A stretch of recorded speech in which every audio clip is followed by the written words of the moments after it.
marcher, ça va marcher, ça va marcher, ça va marcher, ça va marcher, ça va marcher, ça va marcher, tonton, ça va marcher. Contre moi, la beauté contre moi, fétichissé contre moi.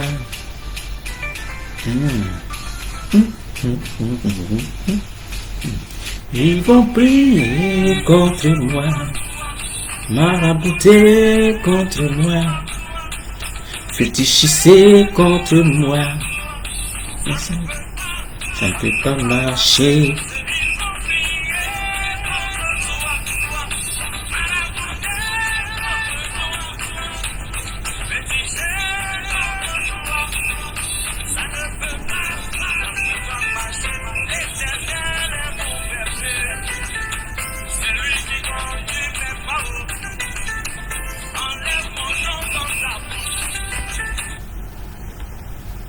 Salut, salut, salut.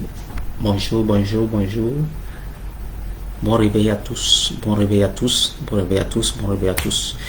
Je prie en ce matin que le Seigneur puisse, que la grâce de Dieu soit sur vos vies, la grâce de Dieu soit avec vous, que vous soyez condamnés à être bénis, vous soyez condamnés à être des pécheurs d'âme, vous soyez condamnés à être des pécheurs d'âme pour le Christ, pour Dieu, parce que Dieu a mandaté chacun de nous pour le faire.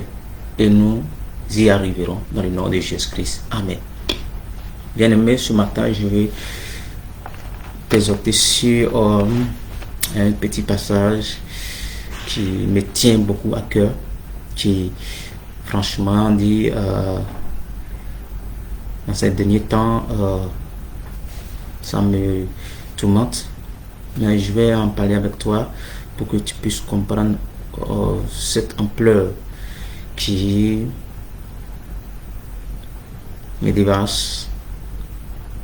Et c'est pourquoi mon thème, Seigneur, mon thème, bien aimé, c'est, je vais pas aller comme d'habitude, je vais pas trop prendre le temps, mais mon thème c'est péché d'âme ou les âmes des hommes. Le passage biblique c'est Matthieu 4, verset 18 à 25. Donc on va lire ensemble.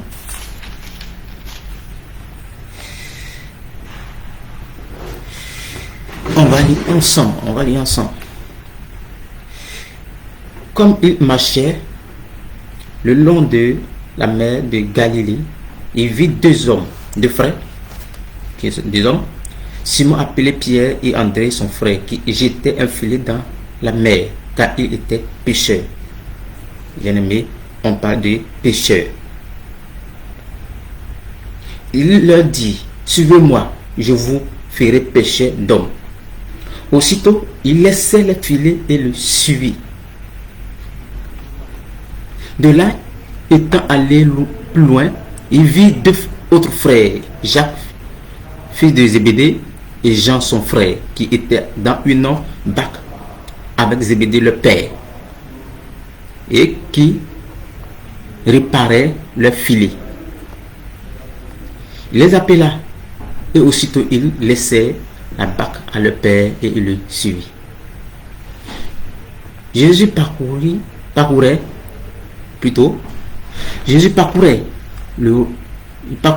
dans les synagogues.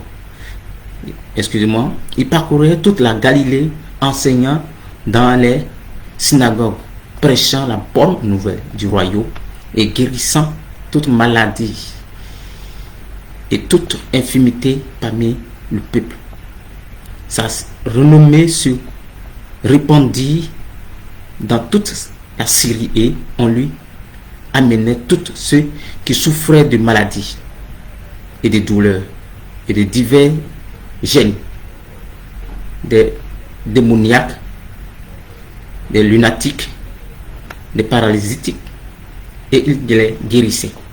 Une grande foule le suivit de la Galilée, de la Décapole, de Jérusalem et de Judée, et d'au-delà de Judée. Bien-aimé, ce matin, mon intérêt, c'est que dans la vie, il y a des gens qui sont appelés à être prédicateurs. Il y a des gens qui sont appelés à être évangélistes. Mais chaque chrétien né de nouveau est appelé à être un pêcheur d'hommes. Je ne dis pas un pêcheur de poissons. Je ne dis pas un pêcheur d'animal. Mais je dis un pêcheur d'hommes. Ceux-là même qui vont envoyer des âmes à Christ. Ceux-là sont des pêcheurs d'hommes.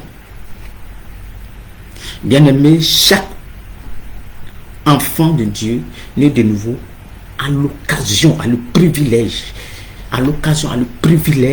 d'avoir individuellement et personnellement des relations avec les âmes des hommes. Oui, j'ai un ami, tu as un ami, etc., etc. Donc, ce sont des âmes qui sont là. Ce sont des âmes, moi je suis une âme, l'autre une âme, etc., etc. Donc, nous tous sommes des âmes. Donc, il faudrait que nous nous levons aujourd'hui, demain, mais je préfère que nous nous levons maintenant pour aller prêcher ou bien pour aller pêcher des âmes. C'est un effet précis pour amener une personne précise à accepter Jésus-Christ. Il faut amener une personne, il faut amener deux personnes.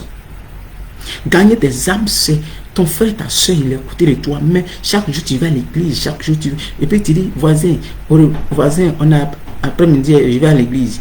Il dit, ok, prie pour moi. Tu dis, ok, j'ai compris. Mais est-ce que tu l'as invité à aller écouter la parole de Dieu? Est-ce qu'une fois que tu es assis avec lui prêcher la parole de Dieu, pour qu'il puisse entendre la parole de Dieu? Non. Chacun de son chacun. Et ça, nous devons arrêter ça maintenant. Nous devons inculquer à nous-mêmes cette valeur d'aller prêcher des âmes.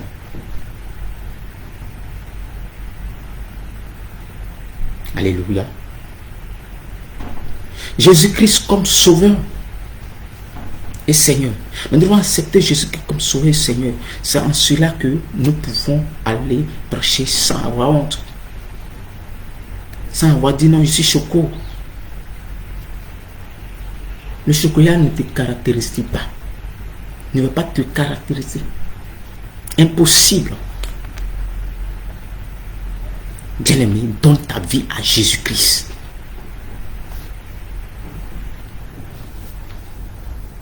Donne ta vie à Jésus-Christ. Parce qu'à un moment donné, il faudrait donner ta vie à Jésus-Christ. À un moment donné, il faudrait donner ta vie à Jésus-Christ de Nazareth. Nous allons lire 1 Jean 4, verset 40. Que ensemble nous allons. Vous pouvez lire. Parce que je vais paragrapher pour que notre temps puisse aller un peu vite. Parce que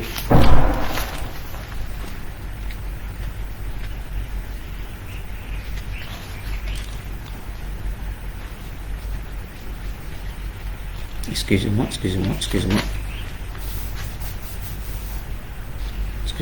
Jean.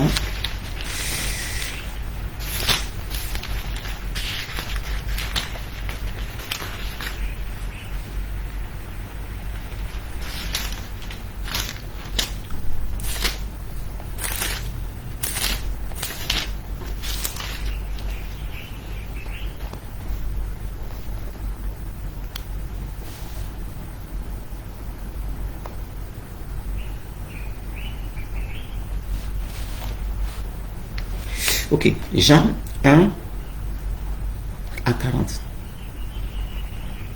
André, frère de Simon-Pierre, était l'un des deux qui avait entendu des paroles de Jean et qui avait suivi Jésus. Voilà 42.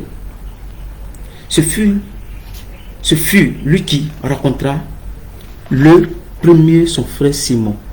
Et il lui dit, nous avons trouvé le Messie, ce qui signifie Christ. Et il le conduisit vers Jésus. Jésus l'ayant regardé dit, tu es Simon, fils de Jonas. Tu seras appelé Cépha, ce qui signifie Pierre. Bien-aimé, lorsque Jésus t'appelle, je ne sais pas comment tu t'appelles, mais Jésus change. Il change les choses en toi. Il change les caractéristiques en toi. Il change les choses qui sont anciennes en toi. Parce que pour aller gagner des âmes, il faudrait être né de nouveau. Il faudrait être quelqu'un qui est prêt à donner sa poitrine pour évangéliser, pour gagner des âmes. Je ne sais pas si je me fais comprendre ce matin. Mais bien aimé, tu es appelé à gagner des âmes. Tu es appelé à faire la part de Dieu. Tu es appelé à faire ce dont pourquoi Dieu t'a appelé. C'est donc pourquoi Dieu t'a mandaté. C'est donc pourquoi Dieu t'a mis sur cette terre. Il ne t'a pas mis sur cette terre pour venir manger, boire. Il ne t'a pas mis sur cette terre pour venir regarder les belles choses. Non. Il t'a créé pour faire une chose. Ou il t'a créé pour faire des choses à lui. Il t'a créé à ton image. Donc tu dois être le reflet de Jésus-Christ.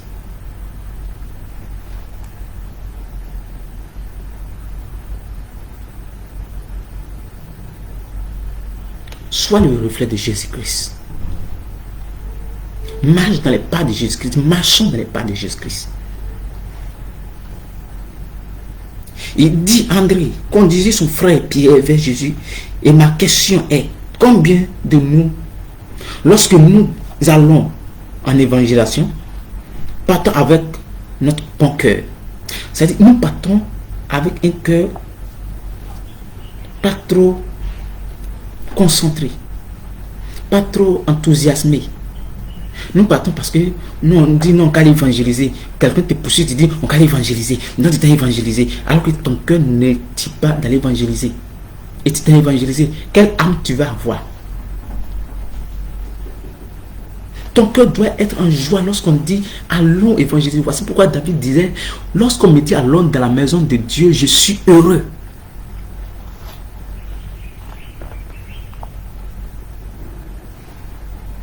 Sois heureux totalement à aller gagner des âmes pour Dieu. Ne sois pas gonflé en toi-même. À l'extérieur, tu montres que non, Dieu tu vas évangéliser. Mais à l'intérieur, ce n'est pas le cas. Dieu voit, l'homme ne voit pas, mais Dieu voit. Donc quand tu vas parler à quelqu'un, qui va t'écouter? Qui va t'écouter? On va dire, on a compris. Mais ils ne vont pas venir parce que dans ton cœur, il y a des choses qui ne confessent pas le nom de Dieu. Il y a des choses qui ne sont pas, que tu n'as pas laissé Dieu prendre le contrôle. Lorsque tu parles à quelqu'un, une fois, deux fois, trois fois, il ne vient pas. Ton cœur est chargé. Dieu le voit. L'homme ne voit pas. Oui, je suis allé évangéliser. Mon frère, il allait m'accompagner pour aller évangéliser aussi. Oui, mais ton frère là, dans son cœur, il y a quoi dans son cœur? Il a évangélisé, lui il a évangélisé 10 personnes, mais les 10 personnes sont où? Les 10 personnes, où est au moins une personne qui a suivi Christ? Au contraire, il devient autre chose. Parce qu'on dira non, lui là non, il va à l'église, mais c'est pas, quand je le regarde, c'est pas trop ça. Tu n'as pas laissé Dieu prendre la première place de ton cœur. Ton évangélisation va aller où? Change. Laisse Dieu prendre le contrôle. Et tu verras que ce qui sortira de ta bouche ne sera pas de toi, mais elle sera du Saint-Esprit. Parce que c'est le Saint-Esprit qui convainc. Et c'est le Saint-Esprit qui enseigne. C'est le Saint-Esprit qui lave, qui purifie. Le sang de l'agneau est versé pour que toi et moi fassions ce que Dieu nous a mandaté. Pour que les choses anciennes sont, c'est-à-dire les choses anciennes sont passées. Voici une chose nouvelle qui commence. Donc dans ta vie, il faudrait avoir des choses nouvelles. Lorsque tu te positionnes pour dire aujourd'hui je dois aller évangéliser, ton cœur soit rempli d'allégresse, ton cœur soit en joie. Est-ce que quelqu'un m'écoute ce matin? Est-ce que quelqu'un m'écoute ce matin? Quelqu'un a pris sa Bible pour lire. Mais tu lis parce que tu es en train de feuilleter, mais tu n'es pas en train de comprendre.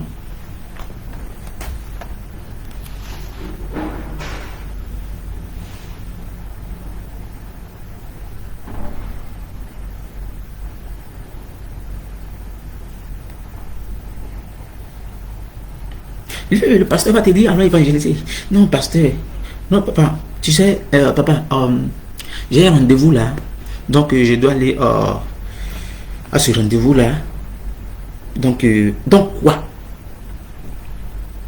En vrai, quoi? Quoi de plus important d'aller dire à ton frère, à ta soeur,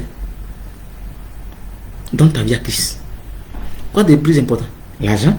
Non. L'argent, ce sont des choses, quand tu vas avoir 10 milliards, écoute-moi, tu vas mourir, tu vas laisser. Tout n'est que vanité. C'est ce que Salomon a dit. Tout n'est que vanité. Tu vas mourir, tu vas laisser l'argent là. C'est-à-dire que tu as transpiré. Ceux-là qui n'ont pas transpiré vont venir prendre l'argent que tu as gagné. Tu as couru derrière l'argent, tu as eu, mais tu as laissé ça sur cette terre. Ça ne peut pas acheter ton âme. Ça ne peut pas acheter ton esprit. Ça ne peut pas acheter ton être. Donc mon frère, s'il vous plaît, allons-y, gagner des âmes pour Christ. Allons gagner des âmes pour Christ. Allons gagner des âmes pour Christ. Allons gagner des âmes pour Christ. Je vais aller gagner des âmes pour Christ. Tu vas aller gagner des âmes pour Christ. Vous allez aller gagner des âmes pour Christ. Et ensemble, nous serons victorieux. Ensemble, Christ élèvera son manteau de gloire sur notre vie.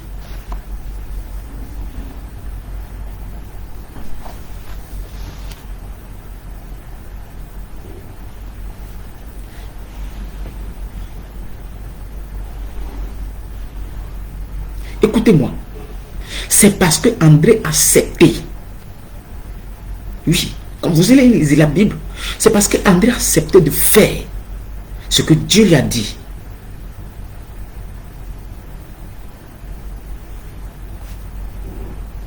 André a accepté de faire ce que Dieu lui a dit. Dieu lui a dit, non, il dit, je dois inclure mon frère. Donc, lorsque André a accepté Christ, il dit, non, il est important pour moi que j'ai accepté Christ. Je dois aussi parler de Christ à mon frère pour que mon frère puisse l'accepter. Pour qu'ensemble, un jour, nous puissions aller au paradis. André a accepté Christ d'abord et il a envoyé Pierre. Ça veut dire quoi? Dieu a gagné une âme. L'âme que Dieu a gagnée et Jésus-Christ a gagné, c'était André. Et André, à son tour, va chez Pierre et ramène Pierre à Christ sur le droit chemin. Donc, ce qui veut dire que le pasteur a gagné une âme. Il t'a gagné. Tu es là. Tu dois gagner. Tu dois multiplier. Lui aussi doit multiplier. Etc. etc., etc., etc., etc. Mais s'il t'a gagné, tu es assis dans ton coin. Non, gars, victoire. Alléluia. Chantons. Écoute-moi. Ce victoire-là, tu ne vas jamais avoir cette victoire parce que tu n'as pas osé te lever. Tu es assis, tu es froid et Jésus-Christ te vomira. Dieu te vomira. Et dit, si tu es tiède et non bouillant et non chaud, je te vomirai. C'est pas moi qui l'ai dit, la Bible. Dieu a mandaté ses serviteurs et ils l'ont inscrit. La parole de Dieu. Écoute-moi, cette Bible peut se déchirer, mais les Écritures resteront. Moi, je n'y resterai pas.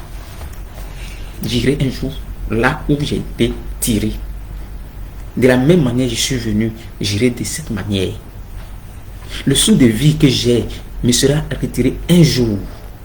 Mais si je n'ai plus ce sou de vie, Où, où j'irai-je?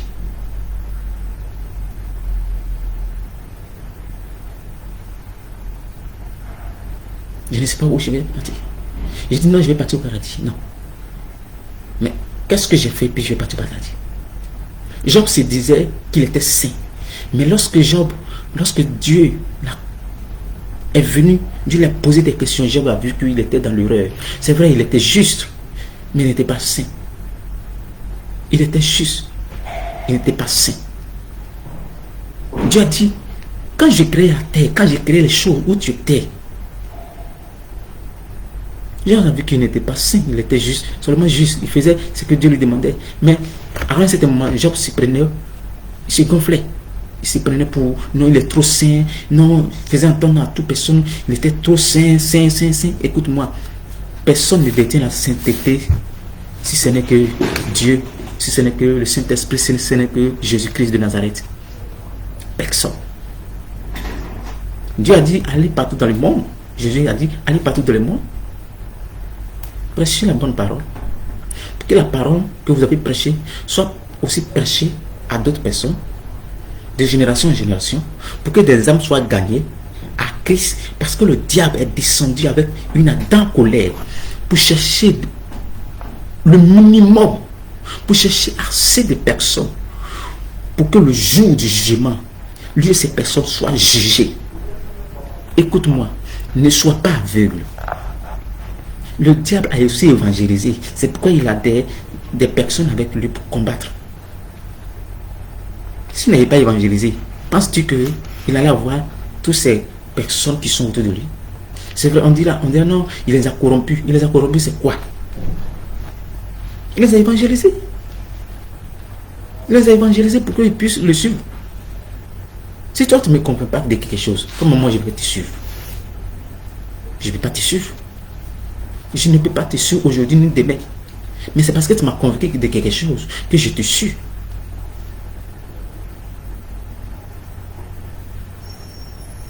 Est-ce que je me fais entendre? Tu m'as convaincu de quelque chose que je te suis. Si tu ne me convaincs pas de quelque chose, est-ce que moi je peux te suivre? Jamais. Donc j'espère que vous comprenez ce que je dis et ce que vous voyez.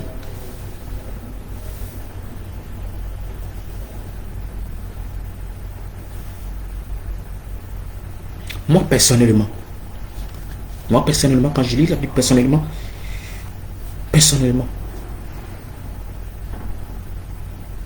je dois aller évangéliser. Une personne en dehors, il faut d'abord évangéliser les têtes, c'est-à-dire ceux qui sont chez soi. Ceux qui sont chez moi, je dois les évangéliser. Ils sont dans mon entourage, mes amis, mes parents. Je dois les montrer que Jésus, parce que vous voyez, quand Jésus a appelé André, André n'est pas allé ailleurs d'abord. Il a appelé la personne qui est dans sa maison. Il a appelé la personne qui est dans sa maison pour dire, allons, j'ai vu Christ. Cela même on dit, il va venir pour sauver le monde. Je l'ai vu, allons mon frère, allons. Il a convaincu, il est parti, il a vu Jésus, il dit, moi aussi je vais te suivre. Je vais aussi gagner des amis. Il dit, vous ne serez plus pécheurs, mais vous serez maintenant pécheurs d'âme. Alléluia. Est-ce que quelqu'un peut glorifier le nom de Dieu pour cela? Tu peux être sale. Tu peux être ce que les gens disent de toi. Mais écoute-moi, lorsque tu te disposes, tu dis Seigneur, prends tout. Le Seigneur, il te le prend, il te lave, il te met à la table des rois. Il te dit, va évangéliser et tu vas. Quels que soient les péchés que tu as commis, si tu reviens sur le droit chemin et que tu veux suivre Jésus, Jésus-Christ te lavera. Il te sanctifiera. Il mettra ton esprit en toi. Il dit, j'irai vers le Père et je vous enverrai l'Esprit Saint. L'Esprit Saint sera votre consolateur. L'Esprit Saint vous guidera dans tout ce que vous faites.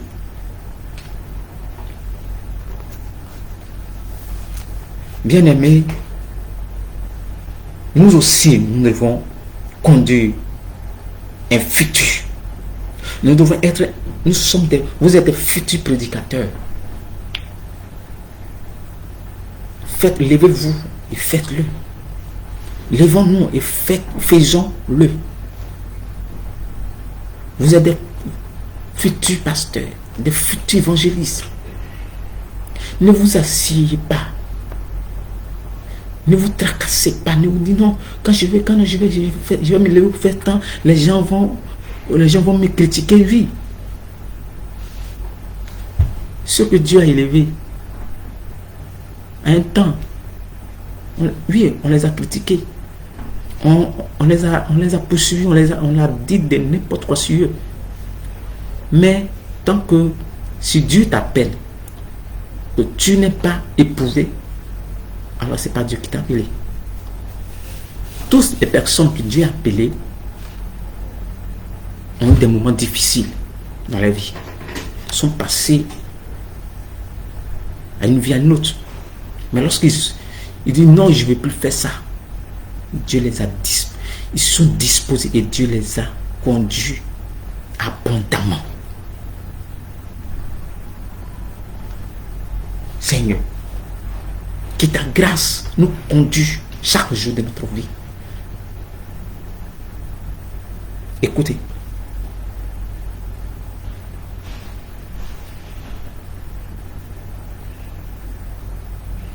Il est meilleur pour nous. Il est meilleur pour nous de choisir le droit chemin. Le chemin qui mène à la vie éternelle et non la vie de la perdition. Venez à moi tous ce qui est fatigué et je vous donnerai du repos. Chargez votre croix. Que chaque personne charge sa croix.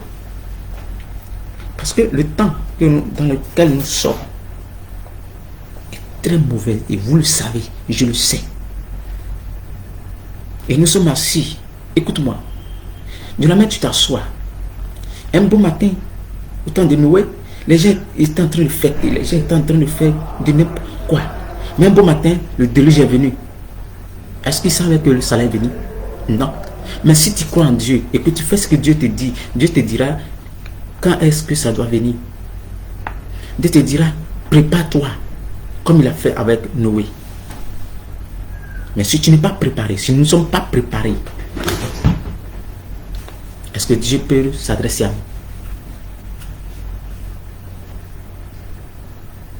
Donc bien aimé, à toi de voir. Si c'est pour se jouer chez Kouya, c'est ce qui t'arrange. Si c'est pour se lever, pour aller évangéliser, être pécheur d'homme, être pécheur d'âme, à toi de voir. Je ne vais pas t'obliger à faire quelque chose. Parce que personne ne m'a obligé à te parler. Mais je sais en qui j'ai cru. Je sais qui m'a créé. Et c'est en son nom que je fais cela. Parce que j'ai pris conscience de ma vie. Je dois arranger ma vie. Oui, ma vie n'est pas encore arrangée. Je dois arranger ma vie. Donc à toi de pouvoir analyser ta situation, à toi de pouvoir analyser les choses qui se passent et de dire, Seigneur, prends-moi complètement, amène-moi là où tu veux. Parce que le peuple de Dieu est en train de crier, le peuple de Dieu est en train de se lamenter. Qui est-ce que Dieu va envoyer? Est-ce que tu es disposé pour dire, Seigneur, me voici, envoie-moi? Sois disposé pour que Dieu puisse écouter ta prière. Seigneur, me voici, envoie-moi, là où tu veux. Et revenons à Matthieu 4, verset 18 à 25. Et là, on a vu que Jésus a montré son désir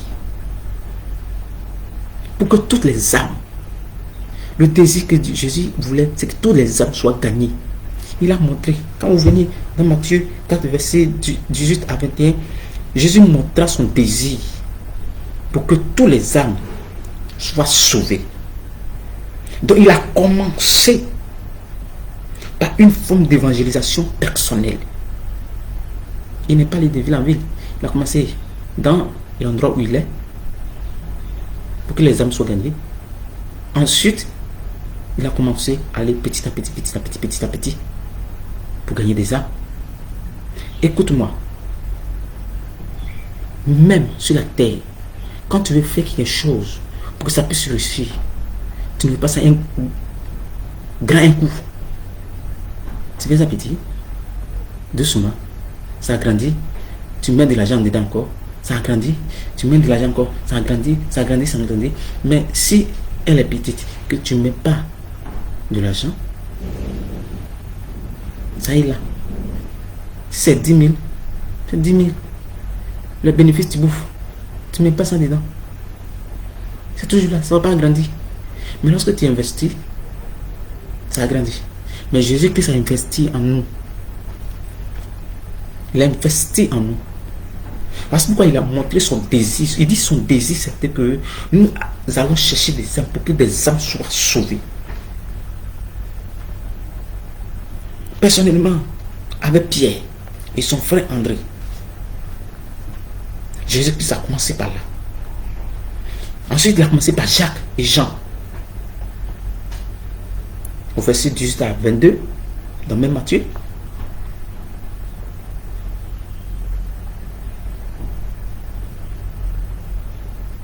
Jésus-Christ a commencé à développer. Les choses ont commencé à développer. Les affaires ont commencé à développer. Ça veut dire quoi? Les âmes ont commencé à être gagnées. L'évangélisation a commencé à être boostée. Que nous sommes. Quand nous sommes ensemble, lorsque nous sommes ensemble, bien aimés, il faut faire la part de Dieu. Il faut faire ce qui plaît à Dieu.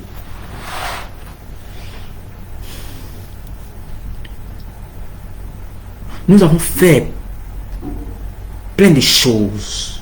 Alléluia. Et l'idée commence à venir. Une fois mon père spirituel était en train de me demander comment, en plus d'aller évangéliser, quels moyens avons-nous encore? Et j'ai répondu les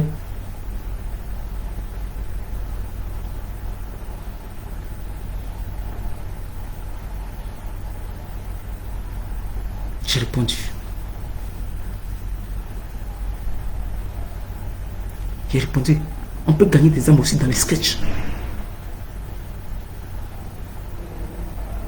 Dans le théâtre musical.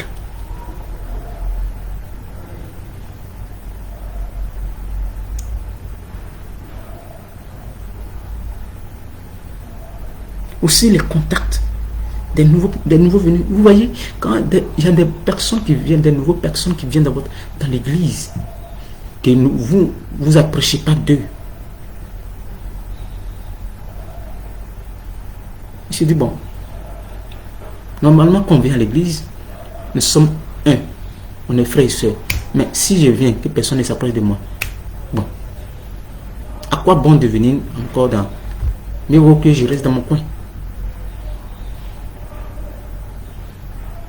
Bien aimé, je ne vais pas durer. Je ne vais pas durer. Je ne vais pas durer, je ne vais pas durer. Nous pouvons aussi évangéliser par des SMS. Ou appeler 2 fois dans la semaine. Faire des jeux de cartes, etc., etc. Lorsque nous faisons ça dans les églises, dans mon église, ça marchait. Il y a même des moments, mon père a voyagé et ceux qui étaient assis ne faisaient rien. Ils n'avaient pas ce désir de le faire véritablement. Et j'ai compris une chose. C'est la conviction. Et c'est ce qu'on veut donner à Dieu. C'est le plus important. Et quand je parle de ce père, il voit que je parle de lui. Mais je ne vais pas trop durer, je ne vais pas. Ce matin,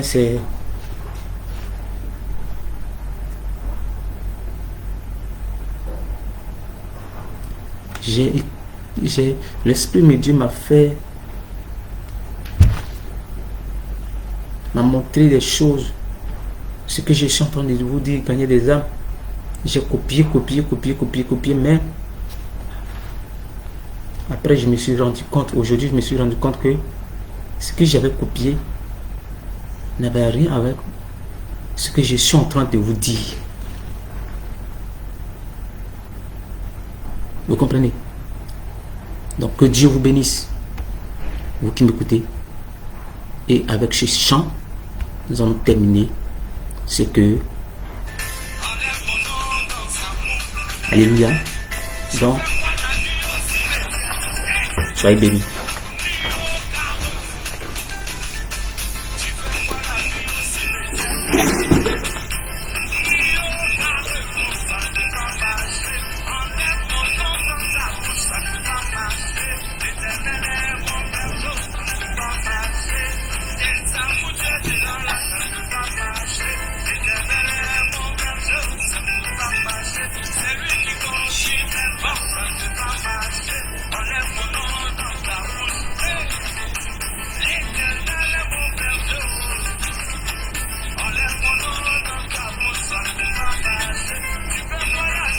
Shalom, shalom, shalom, shalom, que Dieu soit avec nous, que la grâce de Dieu soit avec nous, au nom de Jésus-Christ. Amen.